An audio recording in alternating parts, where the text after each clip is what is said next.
অসমের বিভিন্ন প্রান্তে প্রায়শই বাংলাদেশি অনুপ্রবেশকারী সন্দেহ ধরপাকড়ের ঘটনা ঘটে। অসমের মুখ্যমন্ত্রী হিমন্ত বিশ্ব শর্মা নিজেও তা পোস্ট করেন সমাজ মাধ্যমে।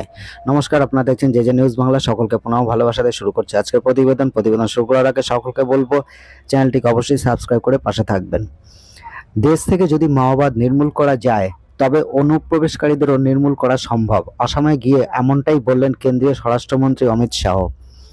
তার দাবি শুধু ভোটার তালিকা থেকেই নয়, আগামী 5 বছরের মধ্যে দেশ থেকেও অনুপ্রবেশকারীদের অস্তিত্ব মুছে ফেলা হবে। আগামী 31শে মার্চের মধ্যে দেশ থেকে মাওবাদ নির্মূল করার লক্ষ্যমাত্রা নিয়েছে কেন্দ্রীয় সরকার। সেই লক্ষ্যে অনেকটা অগ্রসরও হয়েছে। নিরাপত্তা বাহিনীর ধারাবাহিক অভিযানে গত কয়েক বছরে বেশ কিছু সাফল্য এসেছে। যেমন শীর্ষ মাওবাদী নেতাদের মৃত্যু হয়েছে, তেমনি বৃদ্ধি পেয়েছে আত্মসমর্পণের হিড়িক। একই রকমভাবে অনুপ্রবেশ বন্ধ করতেও তৎপরতা বৃদ্ধি করেছে কেন্দ্র। এই অবস্থায় অনুপ্রবেশকারীদের উদ্দেশ্যে কেন্দ্রীয় স্বরাষ্ট্রমন্ত্রীর এই হুঁশিয়ারি যথেষ্ট তাৎপর্যপূর্ণ। শনিবার অসম পুলিশের 10 নম্বর ব্যাটালিয়নের একটি নতুন ক্যাম্পাসের শিলান্যাস হয় অসমে। সেখানে বক্তৃতা করছিলেন অমিত শাহ। কেন্দ্রীয় স্বরাষ্ট্রমন্ত্রী জানান, অনুপ্রবেশকারীরা যে জমি দখল করে রেখেছিল সেই দখলমুক্ত করা জমিতেই তৈরি হবে এই ক্যাম্পাস। সেই প্রসঙ্গে শাহ বলেন, শুধু এই দখল করা জমি থেকে অনুপ্রবেশকারীদের উচ্ছেদ করলেই চলবে না, তাদের দেশ থেকে তাড়াতে হবে।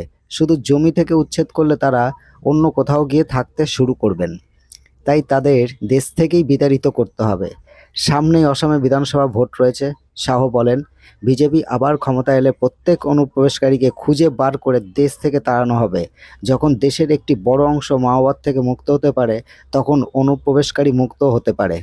এর জন্য দরকার ইচ্ছা শক্তি, সাহস এবং দৃঢ়তা।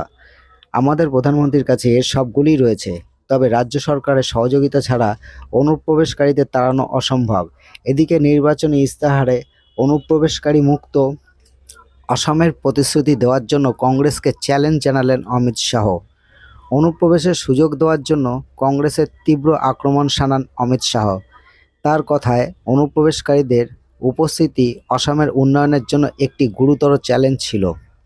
কংগ্রেসের উদ্দেশ্যে অমিত শাহ বলেন, কংগ্রেসকে চ্যালেঞ্জ জানাচ্ছি, যদি তারা অনুপ্রবেশকারীদের তাড়িয়ে দিতে প্রতিশ্রুতিবদ্ধ হয় তাহলে তাদের ইস্তেহারে অসমকে অনুপ্রবেশ মুক্ত করার প্রতিশ্রুতি অন্তর্ভুক্ত করুক। তারা তা করবে না। ধুবড়ী, বরপেটা, দারাং, মরিগাঁও, বঙাইগাঁও, নগাঁও এবং গোয়ালপাড়া মুসলিম অধ্যুষিত অনুপ্রবেশকারী অধ্যুষিত হওয়ার জন্য কে দায়ী?